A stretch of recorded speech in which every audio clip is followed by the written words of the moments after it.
Ruang sidang dipenuhi bisik-bisik pelan dan rasa tegang yang berat. Para jurnalis duduk di barisan belakang.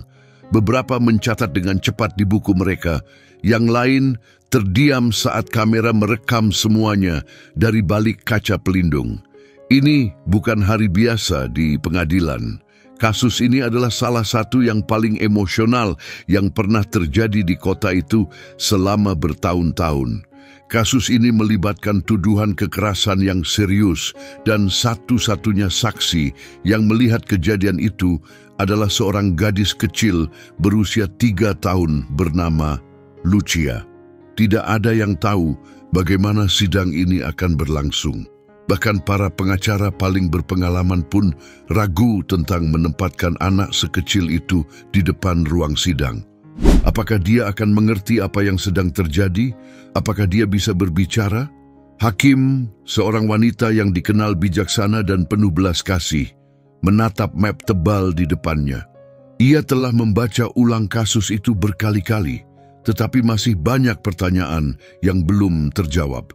Lucia belum mengucapkan sepatah kata pun sejak malam ibunya ditemukan dalam keadaan babak belur, nyaris tidak sadarkan diri, terbaring di rumah mereka. Tersangkanya adalah pacar sang ibu. Tim hukumnya telah membangun pembelaan yang tampaknya sangat kuat. Tapi hari itu terasa berbeda. Saat pintu ruang sidang berderi terbuka, semua orang menoleh. Seorang gadis kecil masuk, menggenggam erat tangan ibu angkatnya. Dia mengenakan gaun biru muda bermotif bintik putih dan pita yang melorot dari rambut kusutnya. Di tangan satunya, ia memeluk boneka kelinci lusuh dengan satu telinga hampir copot. Itulah Lucia. Terdengar bunyi cakaran lembut di lantai. Seekor anjing herder Jerman besar masuk bersamanya. Anjing itu tenang, gagah, dan melangkah dengan percaya diri. Mata coklatnya yang dalam menyapu ruangan saat ia berjalan penuh tujuan. Rompi yang dipakainya menunjukkan bahwa dia adalah anjing terapi. Dilatih untuk membantu saksi anak-anak di pengadilan. Namanya Rex. Tak seorang pun tahu betapa pentingnya kehadirannya hari ini. Lucia berhenti di depan, matanya bergerak gugup ke arah orang-orang asing, kursi-kursi tinggi, dan meja hakim. Ia menggenggam tangan ibu angkatnya semakin erat. Lalu ia melihat Rex. Anjing itu sudah duduk tenang di atas karpet di depan kursi saksi, kepalanya sedikit miring. Tanpa satu kata pun, Lucia melepaskan genggaman tangannya dan berjalan menuju Rex. Ia berlutut di samping anjing itu dan menyembunyikan wajahnya di bulu tebal Rex. Ruangan menjadi hening total, bahkan suara klik pena pun berhenti. Hakim condong ke depan, jaksa memperhatikan dengan saksama, pengacara pembela menaikkan alisnya. Lucia berbisik sesuatu, hanya Rex yang bisa mendengar. Bibirnya hampir tak bergerak, suaranya terlalu pelan untuk didengar orang lain. Jari-jarinya yang kecil mencengkeram bulu Rex. Awalnya terdengar seperti gumaman anak yang ketakutan, tapi lalu ekspresinya berubah. Ia menarik diri sedikit dan menatap ke mata Rex. Tatapannya mengeras, dahinya mengernyit, seolah ada sesuatu yang muncul kembali dalam ingatannya. Ia menoleh dan menatap ke seberang ruang sidang. Ia tidak mengangkat tangan, ia tidak menangis. Namun dengan suara yang lebih keras dari yang diharapkan siapapun, ia berkata, suaranya memecah keheningan seperti kaca yang retak mendadak. Dia yang jahat. Ruangan terkejut. Pengacara pembela langsung berdiri. Keberatan. Diterima, kata hakim dengan tegas, mengendalikan keadaan. Abaikan pernyataan tadi. Tapi semua orang tahu itu sudah terlambat. Para juri telah melihat wajah Lucia. Mereka telah mendengar kebenaran dalam nada suaranya, ketakutan di matanya, kejelasan dalam kata-katanya yang sederhana. Tidak ada yang menyuruhnya bicara. Dia tidak berlatih apapun. Dia hanya berbicara pada anjing itu. Elena Rivas, sang jaksa, tenang di luar, tapi jantungnya berdetak kencang. Ia telah menghabiskan berminggu-minggu untuk mempersiapkan kesaksian ini. Tapi ia tidak menyangka sesuatu yang begitu nyata, begitu alami. Tidak ada strategi yang bisa menciptakan momen seperti ini. Lucia dibantu duduk di kursi saksi. Ia duduk menyamping, kakinya mengayun, satu tangan terus menyentuh leher Rex. Anjing itu tetap di sampingnya, tenang dan diam, seolah ia tahu betapa pentingnya saat itu. "Lucia," kata Elena lembut, berlutut agar sejajar dengannya. "Kamu tahu di mana kamu hari ini?" Lucia tidak menjawab, ia justru mendekat dan berbisik lagi di telinga Rex. Semua orang menunggu, lalu ia berbicara pelan. "Dia tahu," katanya sambil membelai kepala Rex. "Dia melihat." Elena memandang ke arah hakim yang mengangguk diam-diam. "Bisakah kamu ceritakan apa yang Rex lihat?" tanyanya dengan lembut. Lucia menunduk melihat kakinya, lalu kembali menatap Rex. "Ada suara keras," katanya. Ibu menjerit. Rex tidak ada di sana, tapi sekarang dia tahu. Perlahan-lahan, ia merogoh ke dalam saku gaunnya dan mengeluarkan sebuah gambar kecil yang kusut. Gambar itu dibuat dengan krayon, hanya coretan sederhana, sosok anak kecil bersembunyi di bawah meja, dan sosok lebih tinggi di dekatnya digambar dengan garis-garis kasar dan marah di bagian lengannya. Ia menyerahkan kertas yang kusut itu kepada Elena. Dia merusak mejanya, bisiknya pelan. Elena membuka kertas itu dengan hati-hati dan mengangkatnya agar semua orang bisa melihat. Orang-orang di ruang sidang terpaku, tidak yakin bagaimana harus menanggapi apa yang mereka lihat. Tim pembela saling mendekat, berbisik cepat, mulai menyusun strategi keberatan. Tapi bahkan mereka tampak gelisah. Hakim menatap ke arah juri. "Harap diingat bahwa saksi ini masih anak-anak," ucapnya lembut, suaranya terdengar ragu. "Tolong nilai kata-katanya dengan bijak." Namun di dalam hati, semua orang di ruangan itu merasakannya. Telah terjadi sesuatu yang besar. Hubungan antara Lucia dan Rex bukan sekadar dukungan emosional. Itu adalah sesuatu yang mengubah segalanya. Dia membuka pintu yang tidak bisa dijangkau oleh terapis atau penyelidik manapun. Rex bukan sekadar anjing pendamping. Dia telah menjadi jalan keluarnya, pelindungnya, penerjemahnya, dan melalui dia, Lucia baru saja menyampaikan kebenaran yang mengguncang ruang sidang. Ketika hakim mengumumkan waktu istirahat singkat, gelombang suara mulai menyebar seperti badai yang sedang terbentuk. Para jurnalis mencatat lebih cepat dari sebelumnya. Bahkan petugas senior yang telah melihat begitu banyak kasus kekerasan pun tampak gelisah di kursi mereka.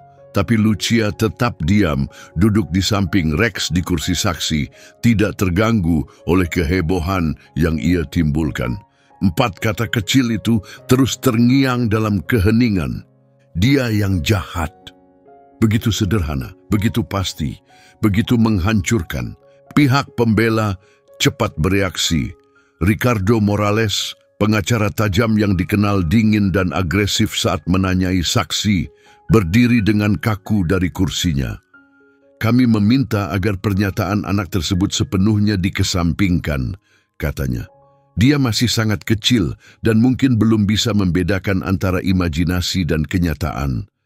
Elena Rivas tidak bergerak. Suaranya tetap tenang.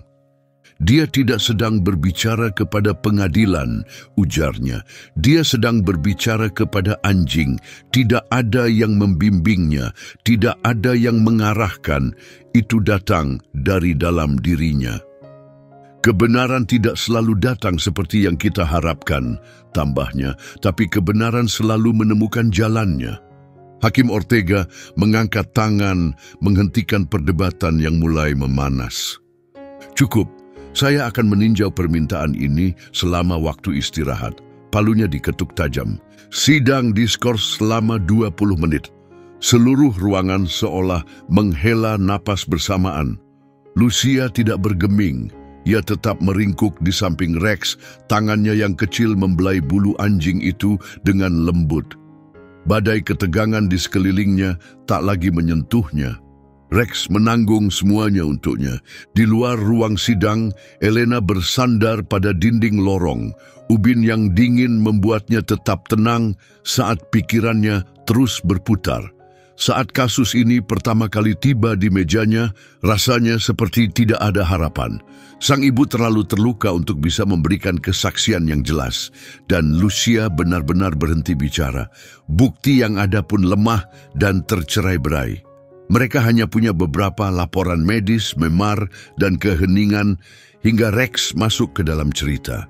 Lucia dipasangkan dengannya selama terapi trauma atas rekomendasi dari dokter Matteo Delgado, seorang psikolog anak. Rex, yang awalnya dilatih sebagai anjing K9 untuk kepolisian, baru-baru ini mulai bekerja dengan anak-anak korban kekerasan dalam program dukungan eksperimental. Ia lulus semua evaluasi dengan mudah, tetapi Elena tidak pernah menyangka ia akan menjadi pusat dari keseluruhan persidangan. Saat semua orang kembali ke tempat duduk mereka, suasana ruang sidang kembali tegang. Elena menarik napas dalam. Kali ini dia akan bertindak berbeda. Dia tidak akan memaksa. Dia akan membiarkan anak itu memimpin momen, membiarkan keheningan menjadi bagian dari kesaksian, mempercayai anjing itu. Hakim Ortega kembali dan berbicara kepada seluruh ruangan. Setelah meninjau dengan cermat, saya memutuskan bahwa pernyataan anak tersebut akan tetap menjadi bagian dari catatan persidangan. Namun saya mengingatkan juri untuk mempertimbangkan seluruh bukti yang ada, bukan hanya reaksi emosional. Ada perubahan halus dalam sikap para juri.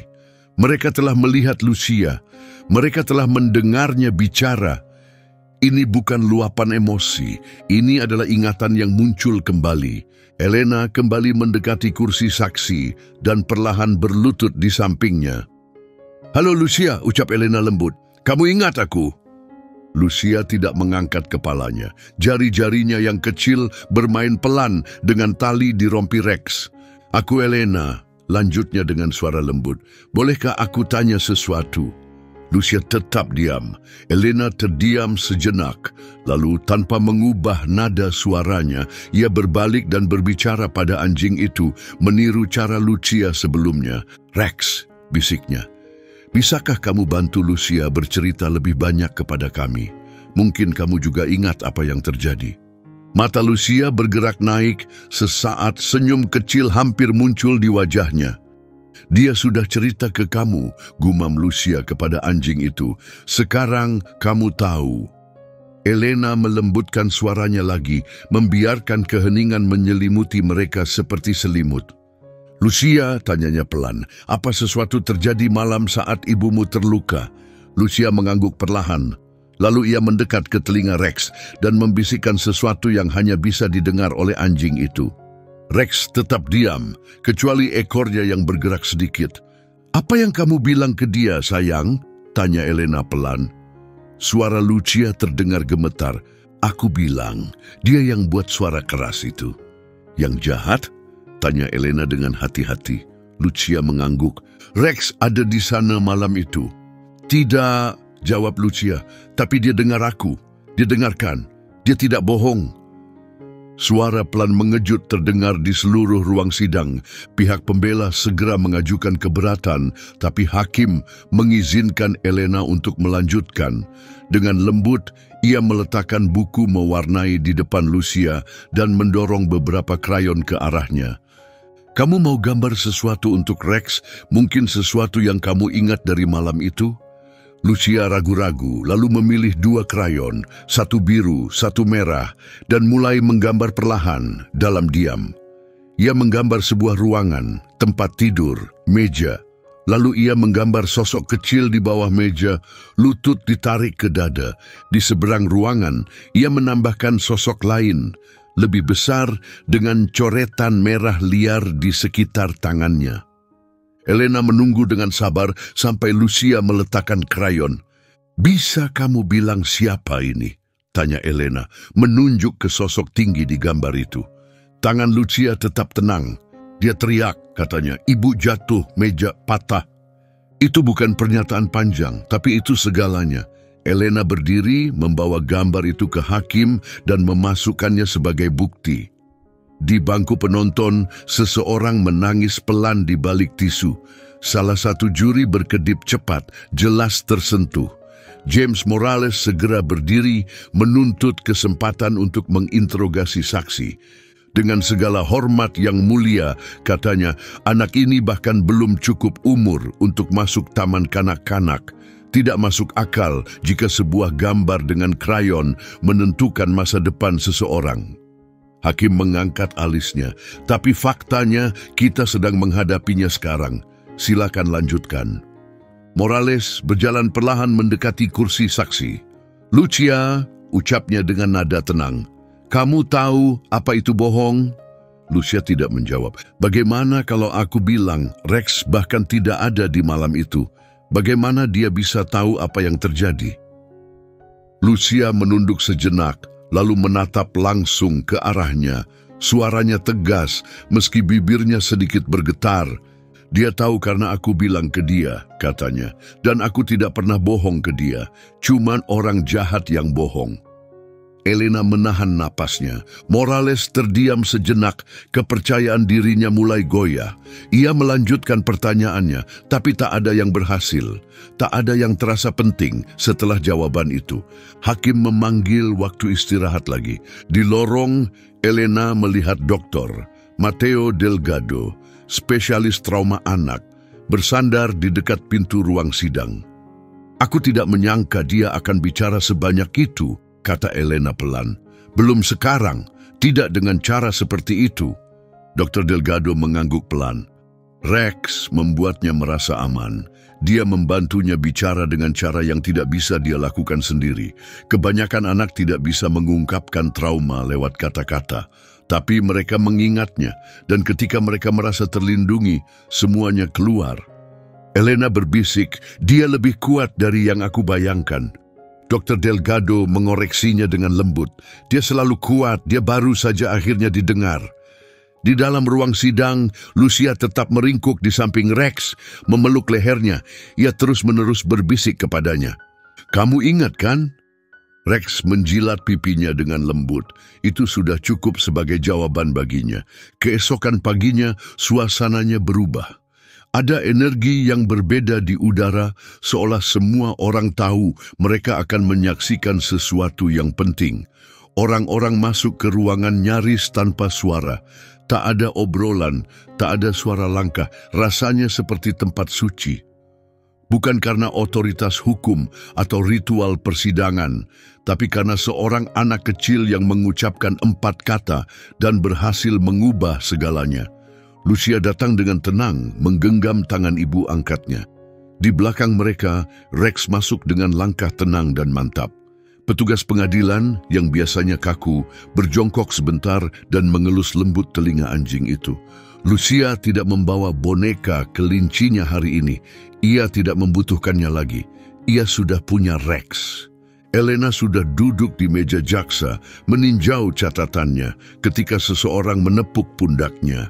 Ia menoleh dan melihat dokter. Delgado memegang amplop besar, tampak lelah namun waspada. Aku bawa sesuatu, katanya, menyerahkan amplop itu. Di dalamnya ada selembar kertas tulisan tangan dan sebuah alat perekam suara kecil. Dia sering berbicara dengan Rex saat sesi terapi, jelas dokter Delgado. Kami merekam 1 minggu lalu dengan persetujuan. Saat itu kami tidak menganggapnya penting, tapi setelah kemarin, kamu harus mendengarnya. Elena menekan tombol play. Suara statis pelan dan gesekan terdengar samar. Lalu perlahan namun jelas suara kecil Lucia muncul. Rex, kamu harus diam ya, dia mungkin kembali. Rekaman itu terus berjalan dalam keheningan, hanya diisi suara Lucia yang bergetar. Dia marah, ibu menangis, lampunya jatuh dan pecah, suaranya keras sekali. Aku sembunyi di bawah tempat tidur, kamu belum datang, tapi aku sangat berharap kamu ada. Elena menatap alat perekam di tangannya, tenggorokannya terasa sesak. Ini bukan sesi latihan, tidak ada yang menyuruh Lucia bicara. Ini hanyalah seorang gadis kecil yang membuka dirinya kepada seekor anjing dengan cara satu-satunya yang ia tahu, alami, mentah, dan tanpa filter. Dr. Delgado meletakkan tangannya dengan lembut di lengan Elena. Beberapa anak memproses trauma melalui mainan atau gambar, kadang lewat mimpi. Tapi Lucia, dia memilih Rex hanya bersamanya ketakutannya bisa menjadi kata-kata. Elena mengangguk, jantungnya berdebar. Aku harus memasukkan rekaman ini ke dalam berkas perkara. Lakukan dengan hati-hati, peringatan dokter. Delgado, pihak pembela pasti akan melawan, tapi kalau kamu menyampaikannya dengan benar, ini menunjukkan bahwa ingatannya kuat dan tidak dipengaruhi orang dewasa. Kembali di ruang sidang, Lucia sudah duduk lagi di samping Rex. Pagi itu ia mengenakan gaun baru, putih dengan motif bunga matahari, dan di depannya terletak buku mewarnai dari hari sebelumnya, terbuka pada gambar yang sama. Meja yang rusak, pria yang berteriak, dan anak kecil yang bersembunyi. Hakim Ortega masuk dan membuka kembali persidangan. Elena berdiri dengan percaya diri. Yang mulia, pihak negara ingin mengajukan sebuah rekaman audio untuk dipertimbangkan. Ini adalah sesi terapi, direkam dengan persetujuan penuh dari terapis dan wali hukum Lucia. Sesi ini berlangsung sebelum persidangan dimulai. Pihak pembela langsung menyerang. Keberatan, hanya dengar-dengaran, konteks tidak jelas, seru Morales. Rekaman itu tidak dilakukan dalam lingkungan hukum, ini emosional dan tidak bisa diandalkan. Hakim Ortega mengangkat tangan. Saya akan mendengarkan rekamannya sebelum membuat keputusan. Elena menekan tombol play. Suara Lucia terdengar lembut dari pengeras suara ruang sidang. Rex, aku takut. Aku tidak suka suara keras. Dia menyakiti ibu. Aku lihat, aku bersembunyi. Mejanya rusak. Aku tidak bilang apa-apa. Kamu pasti bangga padaku, kan? Saat rekaman berhenti, ruang sidang menjadi hening sepenuhnya. Suara hakim memecah keheningan. Pak Morales, Anda akan diberi kesempatan untuk menanyai terapis nanti. Untuk saat ini, rekaman itu tetap diterima. Morales mengepalkan rahangnya tapi tak lagi berdebat. Elena kembali menoleh ke arah Lucia. Kamu ingat malam itu? Tanyanya lembut. Lucia mengangguk kecil tapi tetap diam. Elena tersenyum hangat. Kamu mau cerita ke Rex tentang malam itu? Lucia menoleh ke arah anjing itu, mendekatkan wajahnya, berbisik pelan di telinganya, lalu menatap ke atas. Dia teriak, katanya. Suaranya bergetar. Rex, aku takut. Ibu bilang aku harus lari, tapi aku nggak bisa. Aku sembunyi. Kamu ingat kamu sembunyi di mana? Tanya Elena. Lucia mengangguk dan meraih bagian bawah meja kayu di depannya. Aku di sini, ucapnya lirih. Di bawah meja, dia nggak lihat aku, tapi aku lihat semuanya. Elena berjalan ke arah para juri dan mengangkat sebuah foto. Foto itu menunjukkan meja dapur kayu, patah di bagian bawahnya. Foto itu persis seperti yang digambarkan Lucia. Lalu ia menunjukkan foto lain, diambil malam kejadian. Di sudut gambar, hampir tak diperhatikan sebelumnya, terlihat selimut kecil tergulung di bawah rak. Tim forensik dulu mengira itu hanya berantakan akibat kekacauan. Tapi sekarang itu punya arti.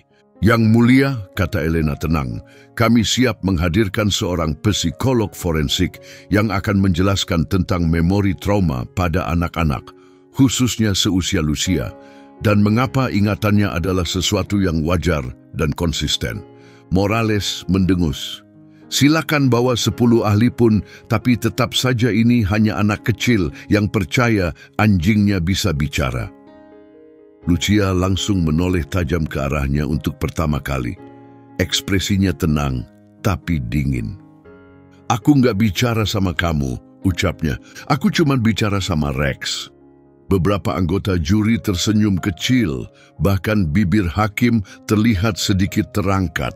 Rex tak bergerak tapi mendekap lembut ke sisi Lucia, merasakan ketegangannya. Lucia bersandar padanya, dan akhirnya senyum lembut muncul di wajahnya. Elena melangkah maju. Ia kembali berlutut di samping Lucia.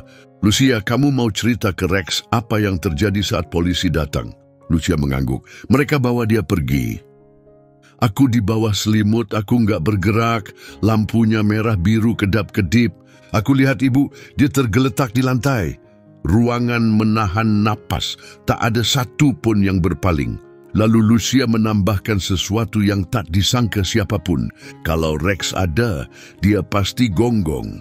Dia pasti bilang, semuanya akan baik-baik saja, tapi aku harus nunggu. Elena berdiri perlahan, tahu bahwa ruang sidang baru saja mendengar kebenaran yang paling murni. Yang mulia, saya tidak punya pertanyaan lagi untuk hari ini.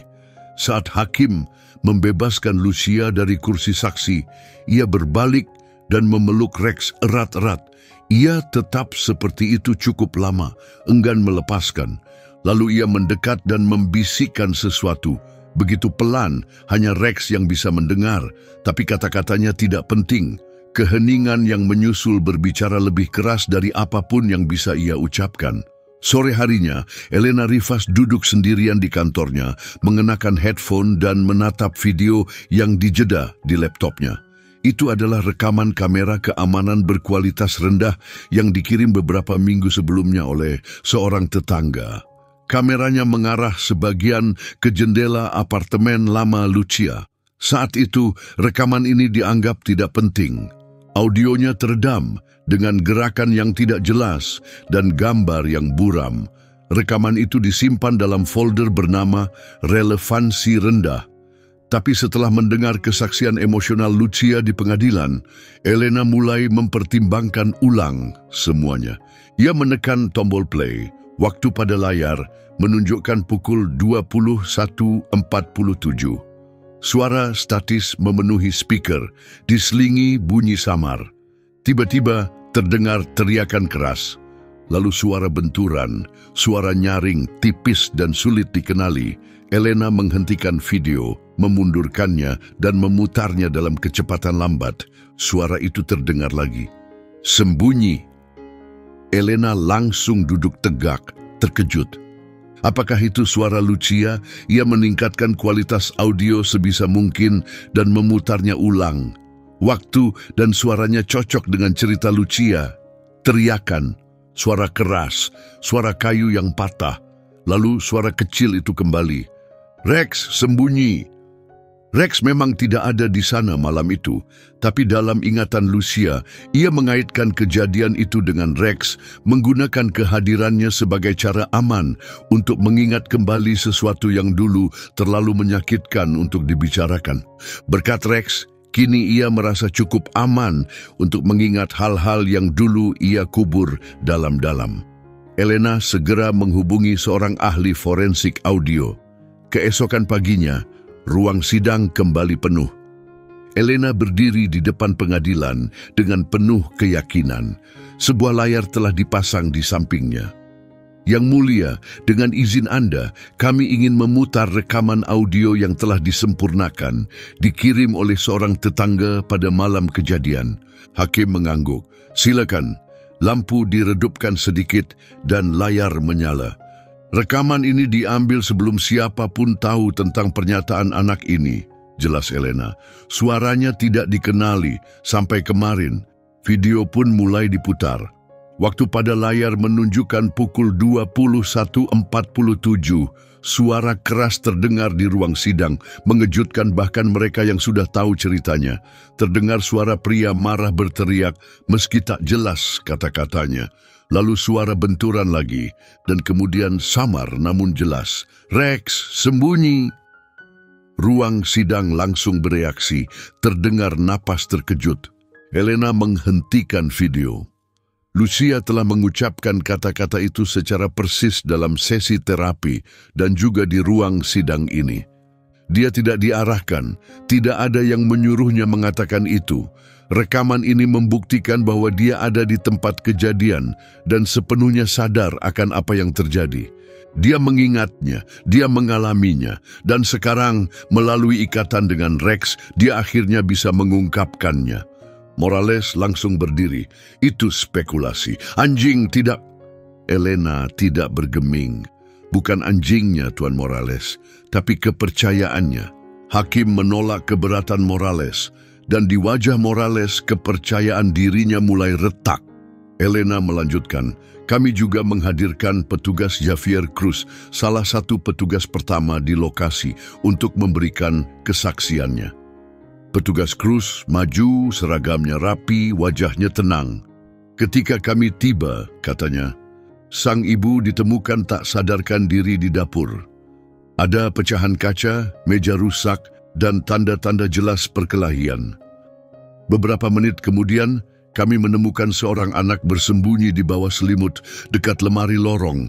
Elena bertanya, apakah dia merespons saat itu? Dia tidak bicara, hanya memeluk boneka dan menatap kosong. Apakah Anda tahu bahwa dia satu-satunya saksi saat itu? Kami tahu, jawabnya, dan kami pikir dia tidak akan pernah bicara. Elena berbalik menghadap juri, tapi dia bicara dengan caranya sendiri dan ceritanya tidak pernah berubah. Dia menggambarkan meja yang rusak sebelum melihat foto-fotonya. Dia memberitahu kami di mana dia bersembunyi sebelum petugas manapun menyebutnya. Dia menggambarkan suara benturan yang tadi kita dengar dan mengulang kata-kata yang sama saat itu, yang dia ucapkan sekarang. Morales melihat kesempatannya dan maju dengan penuh tekanan. Saat gilirannya tiba, ia mendekati Cruz dengan penuh tekad. Petugas, apakah Anda secara pribadi mendengar anak itu mengucapkan kata-kata itu malam kejadian? Tidak. Jadi semua ini bergantung pada rekaman dan apa yang katanya dia ucapkan ke seekor anjing. Dia mengucapkan kata-kata yang sama, persis di sini, di ruang sidang ini, jawab Cruz. Persis seperti dalam rekaman. Saya pikir itu lebih dari sekadar dugaan. Rahang Morales mengencang, tapi ia tak melanjutkan perdebatan. Saat itu juga, perhatian juri mulai bergeser. Bukan secara fisik, tapi secara fokus. Mereka tidak lagi melihat Morales. Mata mereka tertuju pada Lucia. Ia duduk dengan tenang, kakinya terlipat, mewarnai perlahan di samping Rex. Tangan kecilnya menggerakkan krayon dengan lembut, melingkar. Gambar yang ia kerjakan memperlihatkan seorang anak laki-laki tersenyum dan sebuah rumah. Hal-hal yang terasa aman, hal-hal yang membawa ketenangan. Tapi ruang sidang jauh dari tenang. Suasananya berat, tegang. Morales kembali ke kursinya, wajahnya memerah karena frustrasi. Elena berdiri sekali lagi. Ia menghadap langsung para juri. Hadirin sekalian, kita hidup di dunia yang terlalu sering meremehkan anak-anak. Kita mengira mereka akan melupakan, bahwa mereka tidak mengerti. Tapi trauma tidak peduli dengan usia. Dan kebenaran, ia tidak selalu harus diteriakan, kadang cukup dibisikkan, atau disampaikan lewat suara kecil kepada seekor anjing yang membuat seorang anak cukup merasa aman untuk mengingat. Keheningan menyelimuti ruangan. Bahkan hakim terdiam sejenak, menarik napas sebelum berbicara lagi. Sidang akan dilanjutkan besok pukul 9 pagi, ucapnya lembut. Para juri, Anda boleh meninggalkan ruangan untuk hari ini. Saat orang-orang mulai mengemasi barang mereka, Rex perlahan berdiri dan meregangkan tubuhnya. Lucia menguap kecil dan menyandarkan kepalanya ke tubuh Rex. Beberapa jam kemudian, para jurnalis akan menggambarkan momen sederhana itu sebagai hal yang lebih kuat dari semua kata-kata yang telah diucapkan. Karena kebenaran tidak mencari perhatian. Ia hanya berbaring diam di samping seorang gadis kecil di ruang sidang yang penuh orang dewasa, menunjukkan keberanian dengan satu-satunya cara yang ia tahu. Dan untuk pertama kalinya, sejak persidangan dimulai, semua orang benar-benar mendengarkan. Keesokan paginya, ruang sidang terasa lebih sunyi dari biasanya. Seolah udara pun melunak, memberi penghormatan kepada gadis kecil dan anjing pendiam yang telah mengambil alih cerita tanpa satu kata pun. Tak ada pernyataan dramatis, tak ada pertunjukan mencolok, hanya seorang anak dengan krayonnya dan seekor anjing yang entah bagaimana tahu cara menyuarakan isi hatinya saat ia sendiri belum mampu. Elena Rivas memasuki gedung pengadilan dengan perasaan campur aduk antara harapan hati-hati dan kecemasan. Kasus ini mulai berubah arah tapi masih rapuh. Satu kesalahan saja bisa menghancurkan semuanya. Juri kini memperhatikan, tapi sampai kapan? Di tangannya ia menggenggam sebuah amplop yang dikirim pagi itu oleh ibu angkat Lucia. Di dalamnya ada beberapa gambar terbaru yang dibuat Lucia. Sebagian besar abstrak, tidak jelas. Tapi satu gambar membuat Elena terdiam. Itu gambar dapur. Garis-garis tajam dan pecah menunjukkan pecahan kaca. Meja tergambar terbelah di tengah, dan di belakangnya, di bawahnya, ada sosok kecil berbentuk batang dengan mata besar terbuka lebar, diwarnai biru, tergulung sendirian. Di sisi jauh gambar, berdiri sosok besar dan gelap, diwarnai merah dan hitam tebal. Tangan sosok itu dicoret-coret dengan garis-garis tajam, seolah digambar dalam rasa takut atau panik. Di bagian atas halaman, dengan huruf goyah, tertulis dua kata, dia teriak. Elena tahu ini harus ditunjukkan di pengadilan, bukan sebagai karya seni, tapi sebagai bukti, sebuah ingatan visual. Saat sidang kembali dimulai, Lucia sudah duduk di kursinya di samping Rex yang melingkar melindunginya. Kepalanya bertumpu pada kedua kaki depannya, matanya terbuka, tenang dan waspada. Hakim Ortega masuk dan membuka kembali sidang. Elena berdiri. Yang mulia, dengan izin, kami ingin mengajukan satu gambar baru dari saksi. Itu dibuat tadi malam, tanpa diminta, dan langsung berkaitan dengan insiden yang sedang dibahas. Morales langsung berdiri. Keberatan, kita sudah cukup melihat gambar dengan krayon. Ini mulai terlihat seperti pertunjukan. Elena menoleh kepadanya, mengangkat gambar itu. Ini bukan pertunjukan, Yang Mulia. Ini cara anak ini mengingat. Ini bukan sekadar coretan. Ini potongan-potongan memori, momen yang tidak bisa dia ungkapkan dengan cara lain. Hakim menerima gambar dari petugas pengadilan dan memeriksanya dalam diam. Ruangan menjadi hening, menunggu. Setelah jeda cukup lama, hakim akhirnya berbicara. Saya izinkan, silakan lanjutkan. Elena meletakkan gambar di layar proyektor. Para juri langsung condong ke depan, tertarik secara naluriah. Dia menggambar ini tadi malam, ujar Elena dengan lembut. Tak ada yang memintanya, tak ada yang membantunya. Tapi apa yang dia gambar, itu menceritakan sesuatu.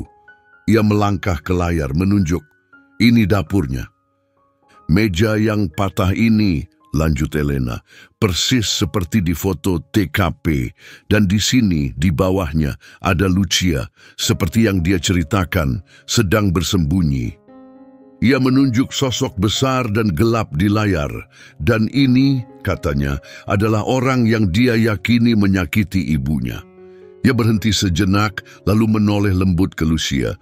Lucia, boleh aku tanya sesuatu tentang gambarmu? Lucia tidak menjawab langsung.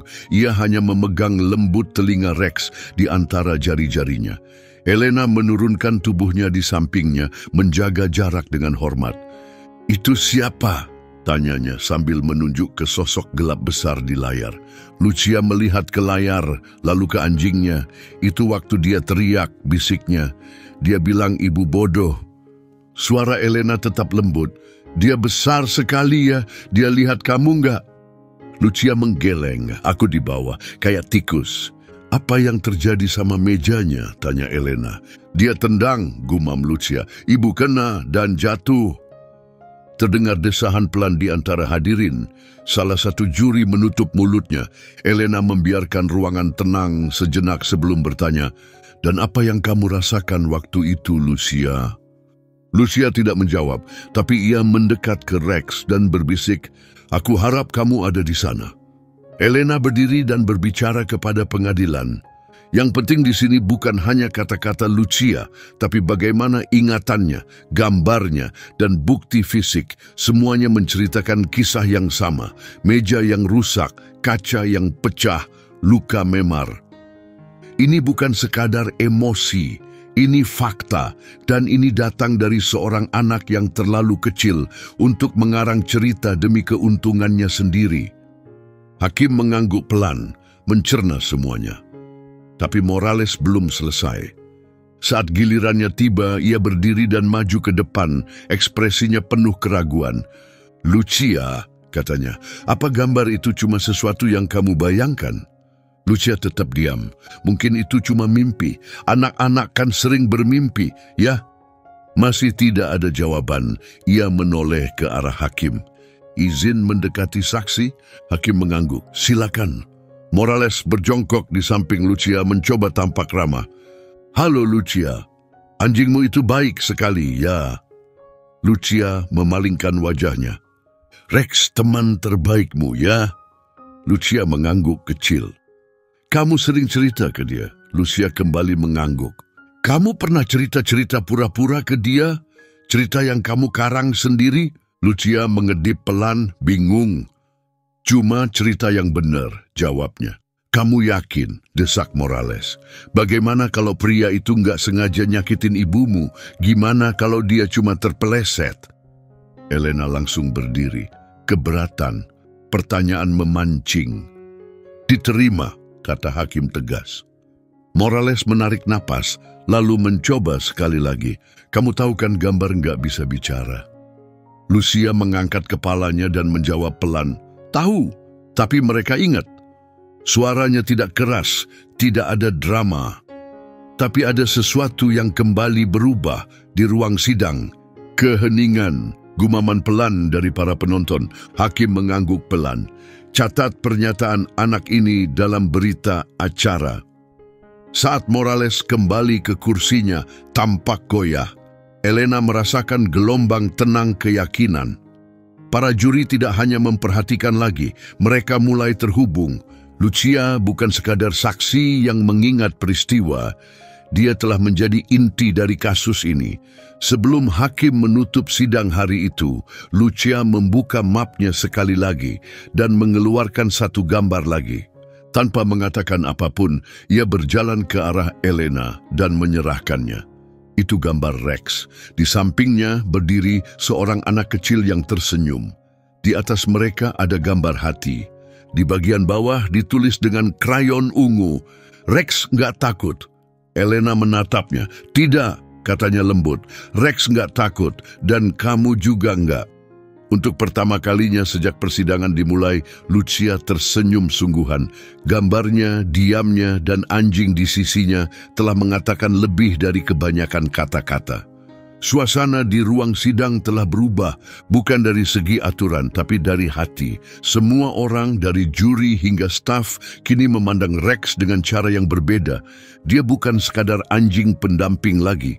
Dia telah menjadi bagian dari kebenaran. Lebih dari itu, dia telah membantu seorang gadis kecil berbicara dengan caranya sendiri saat tak ada orang lain yang bisa membantunya melakukannya. Saat sidang dilanjutkan keesokan paginya, ada sesuatu yang berbeda. Bukan ketegangan, tapi harapan. Orang-orang berbisik pelan. Bahkan hakim pun tampak merasakannya dan berdeham untuk memanggil perhatian. Elena Rivas berdiri, siap mengajukan permintaan yang tak seorang pun duga. "Yang mulia," katanya, suaranya tenang dan jelas. "Kami dengan hormat meminta," lanjut Elena, nadanya tenang namun tegas, "agar Rex, anjing layanan bersertifikat, diizinkan untuk tetap berada di sisi Lucia selama sisa persidangan, dan agar perannya diakui secara resmi sebagai bagian dari proses komunikasinya." Ruang sidang langsung bergemuruh dengan bisikan. Wajah Morales menegang karena frustrasi. "Yang mulia," serunya meninggikan suara, "ini benar-benar tidak pantas. Kita di sini bukan untuk menilai seekor anjing. Ini ruang sidang, bukan pusat konseling." Elena menoleh sedikit, berbicara bukan hanya kepada hakim, tapi juga membiarkan para juri mendengarnya. "Ini bukan soal emosi," katanya. "Ini soal akses kepada kebenaran. Lucia mengalami trauma yang sangat dalam. Dia tidak selalu bisa bicara seperti anak-anak lain. Rex tidak ada di sini untuk pertunjukan. Dia adalah suaranya, jembatannya menuju pemahaman. Tanpa dia, kita akan memutus satu-satunya cara dia bisa berkomunikasi dengan aman." Hakim Ortega bersandar di kursinya, jari-jarinya bersatu. Aku pernah baca tentang ini. Gumamnya lebih untuk dirinya sendiri daripada siapapun. Kasus-kasus di pengadilan keluarga, tapi belum pernah dalam kasus pidana. Ia terdiam sejenak, tapi hukum berkembang saat kebutuhannya jelas. Pandangan hakim berpindah ke kedua pengacara. Rex akan tetap di sini, dan untuk sisa persidangan, kehadirannya harus dihormati dan tidak diganggu. Lucia, yang masih memegang telinga Rex, tersenyum kecil, senyuman yang nyata. Elena melanjutkan, "Saya ingin memanggil Dr. Isabel Marquez," katanya. Psikolog anak yang telah bekerja dengan Lucia naik ke kursi saksi. "Dr. Marquez," Elena memulai, "bisakah Anda jelaskan secara profesional hubungan antara Lucia dan Rex?" Dr. Marquez mengangguk dengan tenang. Lucia mengalami PTSD kompleks yang parah, jauh lebih berat dari yang biasa kami lihat pada anak seusianya. Tapi bagi dia, Rex bukan sekadar anjing. Ia adalah simbol rasa aman, penenang. Dia adalah cara Lucia berkomunikasi. Saat Lucia tidak bisa bicara, Rex membuatnya tetap stabil. Dan yang luar biasa adalah bagaimana Rex merespons kondisi emosionalnya dengan sangat intuitif. Ada riset yang mendukung hal ini? Ada, jawabnya. Hewan terapi semakin banyak digunakan dalam penanganan trauma. Rex memang dilatih untuk ini, tapi kasus Lucia berbeda. Dia tidak sekadar menenangkan, dia membantu Lucia mengungkapkan apa yang tidak bisa dia ucapkan. Elena menoleh ke juri. Akan akuratkah jika dikatakan bahwa Rex memungkinkan seorang anak yang dulu sepenuhnya diam untuk akhirnya bisa membagikan ceritanya? Dr. Marquez menjawab tanpa ragu. Ya, tanpa Rex, saya rasa kita tidak akan tahu apapun dari yang telah ia sampaikan. Lalu Morales berdiri. Jadi maksud Anda, sekarang seekor anjing yang melakukan pekerjaan Anda? Dr. Marquez tetap tenang. Tidak, jawabnya. Yang saya katakan adalah dia melakukan sesuatu yang tidak bisa dilakukan manusia manapun. Morales tidak menjawab. Ia hanya berbalik dan kembali ke mejanya. Argumennya mulai runtuh. Ekspresi para juri sudah cukup menjelaskan. Skeptisismenya tidak berhasil. Lalu sesuatu terjadi yang tak satu pun orang persiapkan. Saat Dr. Marquez turun dari kursi saksi, Lucia menarik lengan Elena dengan lembut. "Aku mau cerita sekarang," bisiknya. Elena menunduk sejajar. "Cerita apa, sayang?" Lucia melirik ke arah Rex. "Aku lihat dia." Elena terdiam. "Kamu lihat pria yang nyakitin ibumu?" Lucia mengangguk pelan. Elena menarik napas. Ini bukan bagian dari rencana, tapi rasanya nyata, tidak diarahkan dan tulus. Dengan izin hakim, Lucia dipersilakan kembali ke depan. Ia duduk di kursi saksi, kepala Rex bertumpu di pangkuannya seperti sebelumnya. Suara Elena lembut. "Kamu bisa cerita apa yang kamu lihat, Lucia?" Lucia menatap para juri, lalu ke anjingnya. Hening panjang memenuhi ruangan. Akhirnya ia bicara. "Dia datang malam-malam, ibu teriak nyuruh dia pergi. Aku bersembunyi." Elena memberinya waktu, lalu bertanya pelan. "Lalu, dia pegang tangan ibu. Ibu teriak, lalu mejanya patah." Elena mendekat sedikit. "Kamu lihat wajahnya." Lucia tidak langsung menjawab. Ia merogoh mapnya dan mengeluarkan sebuah gambar. Ini berbeda dari gambar-gambarnya sebelumnya. Gambar ini fokus, jelas. Wajah seorang pria, rahang kuat, mata gelap, alis mengerut, digambar dengan detail mencolok. Dada Elena berdegup kencang. Ia mengangkat gambar itu. "Yang mulia, bolehkah kami memasukkan ini sebagai bukti?" Hakim mengangguk tampak terguncang. Elena melangkah lebih dekat ke Lucia. "Kamu tahu siapa pria ini?" Lucia mengangguk. Lalu dengan pelan tapi jelas ia mengangkat tangannya dan menunjuk bukan ke layar, bukan ke gambar, tapi ke belakang ruangan. Langsung menunjuk Ricardo Morales, pengacara pembela. Ruang sidang meledak. Terdengar desahan, teriakan, ekspresi tak percaya. Hakim menghantam palunya keras. "Tenang di ruang sidang," serunya. Morales melompat dari kursinya, wajahnya merah padam karena marah. "Ini konyol," teriaknya. "Dia cuma anak kecil." Tapi Lucia tidak tampak terganggu. Ia duduk diam, sepenuhnya tenang. Elena berbalik dengan ekspresi terkejut.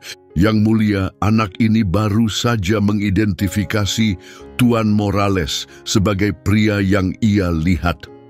Hakim Ortega menatap tajam. "Bu Rivas, apakah Anda punya bukti pendukung untuk tuduhan ini?" Elena ragu sejenak. "Kami tidak menduga momen ini akan terjadi. Tapi Lucia tidak pernah menunjuk siapapun di ruang sidang ini. Sampai sekarang." Morales mulai berteriak, "Aku bahkan tidak ada di sana, ini gila." Namun sesuatu telah berubah. Para juri tampak terguncang. Benih keraguan telah tertanam. Elena melangkah maju dan berbicara kepada hakim.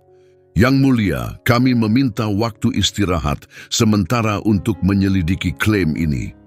Hakim Ortega menatap bergantian antara Lucia, Rex, dan Morales yang kini wajahnya pucat pasi. "Sidang diskors selama 24 jam, katanya. "Pihak penuntut diperintahkan untuk mengumpulkan semua bukti yang relevan untuk mendukung perkembangan baru ini." Palunya kembali diketukkan. Ruangan pun berubah menjadi kekacauan. Di luar ruang sidang, Elena berlutut di samping Lucia. "Sayang, kamu yakin betul?" Lucia mengangguk. "Dia pakai dasi merah, sama kayak hari ini. Tapi yang waktu itu lebih terang dan suaranya lebih keras." Elena berdiri tercengang. Rex menyenggol tangan Lucia dengan lembut, seolah berkata, "Dia bilang yang sebenarnya."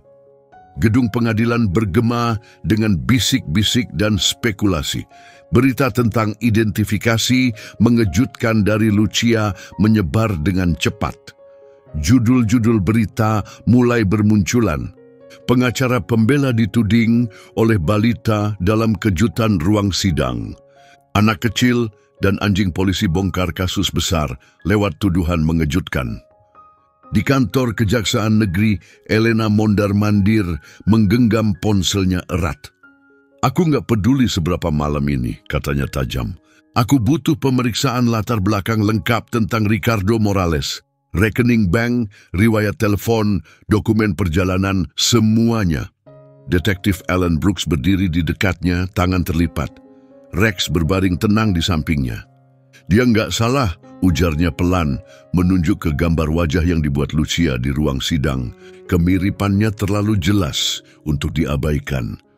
Elena menoleh padanya, matanya menyala penuh fokus. Dan dasinya, dia ingat dasi merah. Morales memakainya di persidangan, dan rupanya malam itu juga. Brooks mengangguk, "Tapi kita butuh lebih dari sekadar ingatan anak trauma." Elena mengusap dahinya. "Kalau begitu kita akan cari." Sementara itu selama masa istirahat, Ricardo Morales kembali ke kantornya bersama seorang kolega junior. Wajah tenangnya mulai retak.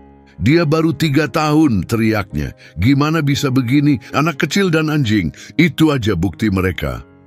Rekan mudanya terlihat gelisah. "Mereka sudah ajukan surat izin penggeledahan, Pak, untuk rumah dan kendaraan Anda." Morales terdiam. Untuk pertama kalinya dalam bertahun-tahun, ia benar-benar tampak takut. Keesokan paginya, sebelum sidang dimulai, Elena menerima panggilan yang ia tunggu-tunggu. "Kami menemukan sesuatu," kata Brooks. "Rekaman CCTV dari ATM Bank, pusat kota, malam yang sama dengan penyerangan. Kualitasnya rendah, tapi ada seorang pria memakai dasi merah. Posturnya cocok, tingginya juga." Elena menahan napas. "Kita bisa pastikan itu Morales?" "Belum," jawab Brooks. "Tapi yang pasti, dia bohong soal di mana dia berada. Dia bilang dia di rumah." Pikiran Elena langsung bekerja cepat. "Kita bisa buktikan dia nggak di rumah." Nada suara Brooks menjadi serius.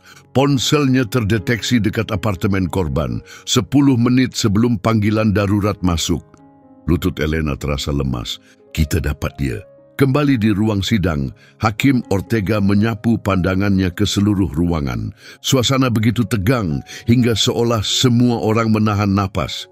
Elena berdiri tegak, suaranya mantap. Yang Mulia, pihak penuntut secara resmi meminta agar bukti baru yang dikumpulkan selama masa istirahat dimasukkan ke dalam berkas perkara. Ini penting untuk menentukan identitas pelaku sebenarnya.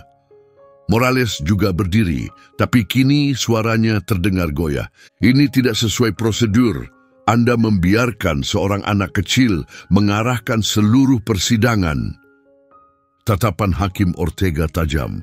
Anda akan mendapat kesempatan untuk merespons, Tuan Morales. Silakan duduk. Elena memulai dengan data lokasi ponsel, lalu memutar rekaman dari ATM. Satu hal lagi, katanya sambil mengangkat sebuah dokumen cetak. Dokumen itu menunjukkan sejumlah besar uang masuk ke rekening Morales. Sumbernya, sebuah perusahaan palsu yang terhubung ke Carlos Mendoza. Terdengar suara terkejut di seluruh ruang sidang.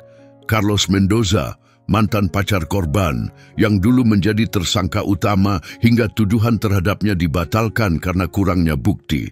Elena melanjutkan, kami percaya Ricardo Morales dibayar oleh Carlos Mendoza untuk mengintimidasi atau membungkam korban setelah dia setuju untuk bersaksi melawan Mendoza dalam kasus lain. Morales kehilangan kendali. Ia berdiri tiba-tiba. Itu semua bohong. Elena menoleh ke arahnya. Lalu kenapa Anda berbohong soal keberadaan Anda malam itu? Tanyanya. Morales membeku. Ia tidak punya jawaban. Hakim Ortega mengetuk palu lagi.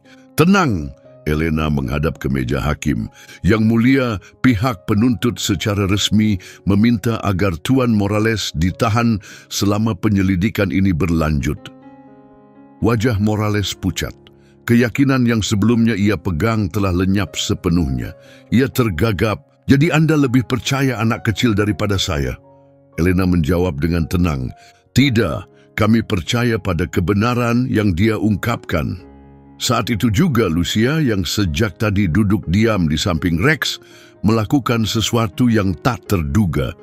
Ia berdiri, berjalan langsung ke kotak juri dan berkata dengan suara lembut, "Itu dia, aku lihat matanya, dia marah."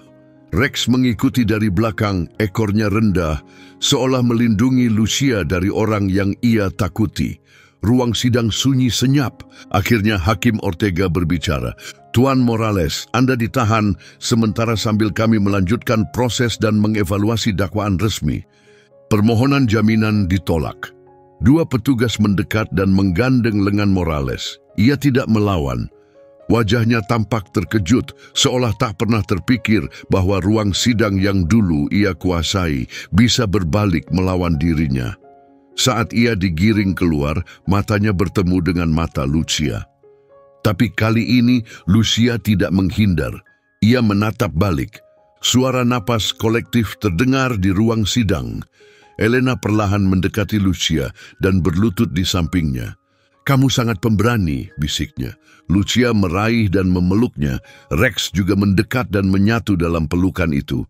Elena tersenyum sambil menahan air mata yang mulai menggenang. "Aku tahu dia juga banyak membantu."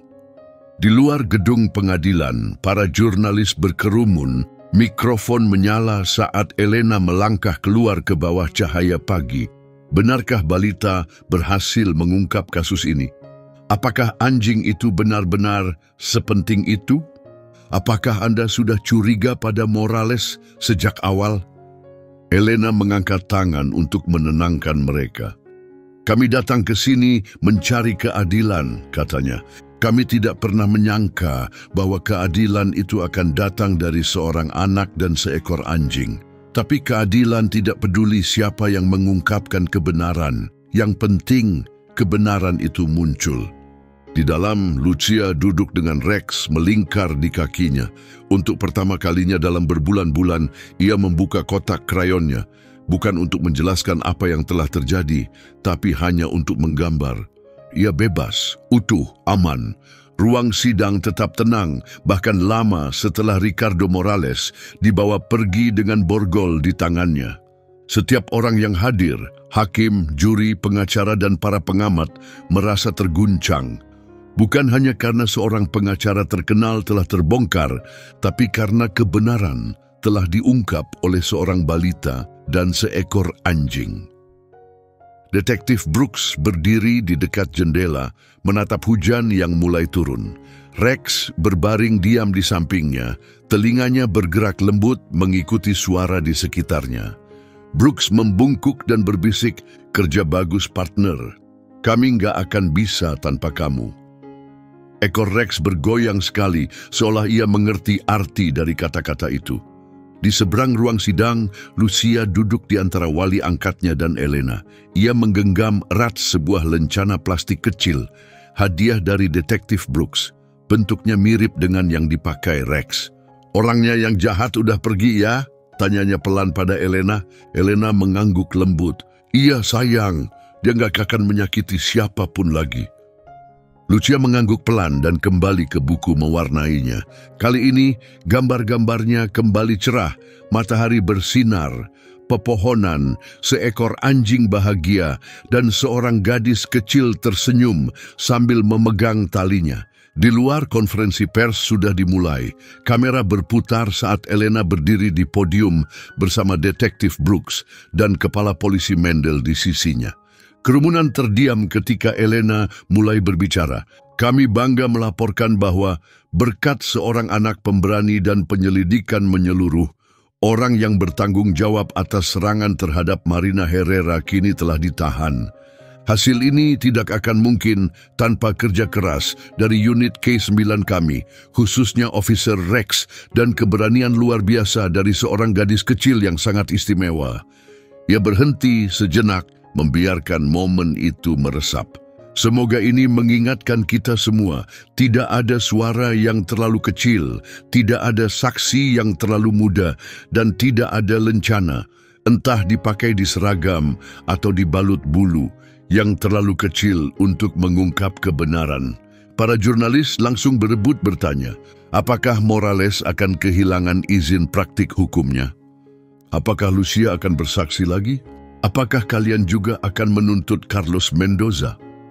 Elena mengangkat tangannya lagi untuk meminta ketenangan. "Kami masih melanjutkan penyelidikan terhadap Carlos Mendoza, dan kami sepenuhnya siap untuk mengajukan tuntutan jika bukti mendukungnya. Adapun Lucia, dia sudah melakukan lebih dari cukup. Dia pantas mendapatkan kedamaian." Malam itu, Hakim Ortega menandatangani surat keputusan darurat yang menetapkan Lucia tinggal di rumah baru yang aman dan permanen. Elena telah mengatur agar Sofia, adik Marina Herrera, menjadi wali resmi Lucia selama Marina menjalani pemulihan. Pihak rumah sakit membawa kabar penuh harapan. Marina mulai bisa bicara lagi. Dan saat ia mendengar apa yang telah dilakukan putrinya, air mata memenuhi matanya. "Dia membawa aku kembali," bisik Marina. "Gadis kecilku menyelamatkan hidupku." Seminggu kemudian, ruang sidang yang dulu penuh ketegangan kini menggelar sebuah upacara kecil nan hangat.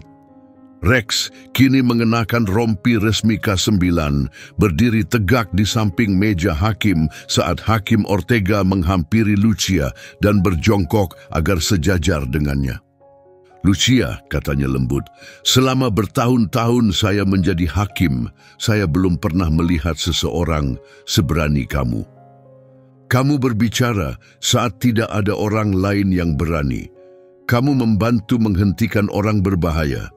Dan karena itu, saya punya sesuatu yang istimewa untukmu." Ia menyerahkan sebuah sertifikat dengan tulisan rapi, "Lucia Herrera, Advokat Kehormatan Keadilan Junior." Ruangan pun dipenuhi tepuk tangan. Wajah Lucia bersinar. Ia berdiri dengan bangga, tidak lagi bersembunyi di balik siapapun. Lalu Brooks melangkah maju dengan senyum hangat. "Masih ada satu hadiah lagi," katanya.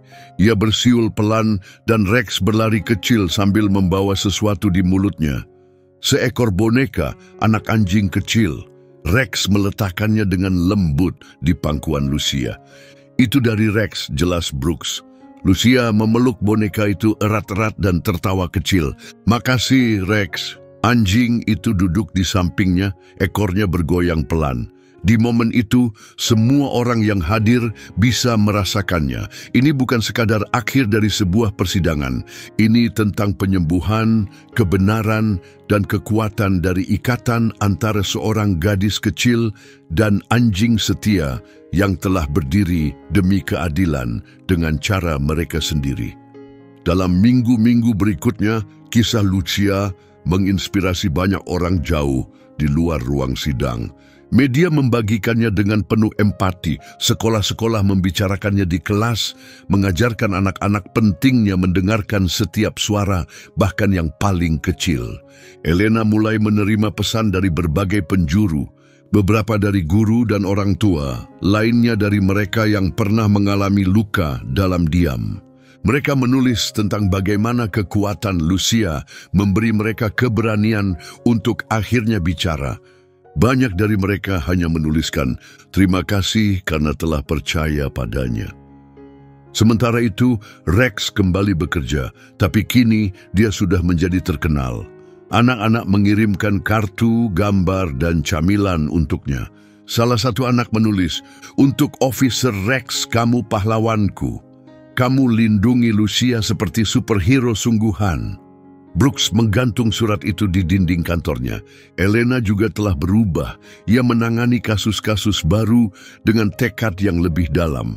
Ia telah melihat apa yang terjadi ketika suara-suara diabaikan, dan ia membuat janji untuk selalu berdiri bersama mereka yang tidak didengar. Beberapa minggu kemudian, di sore yang cerah, Lucia berdiri di luar gedung pengadilan. Tangan kecilnya menggenggam tangan ibunya. Marina yang masih dalam masa pemulihan tapi sudah bisa berjalan kembali menatap putrinya dengan bangga. "Kamu berani sekali," bisiknya. Lucia menatap ke atas dan tersenyum. "Rex, bantu aku." Marina mengangguk. Selalu, lonceng gedung pengadilan berdentang lembut di kejauhan, diiringi angin yang membawa suara tawa anak-anak yang bermain tak jauh dari sana. Sedikit demi sedikit, kedamaian telah kembali. Dan di pusat dari semuanya berdiri seorang gadis kecil yang dulunya diam, kini menjadi alasan seluruh ruang sidang membuka telinganya dan menemukan kebenaran.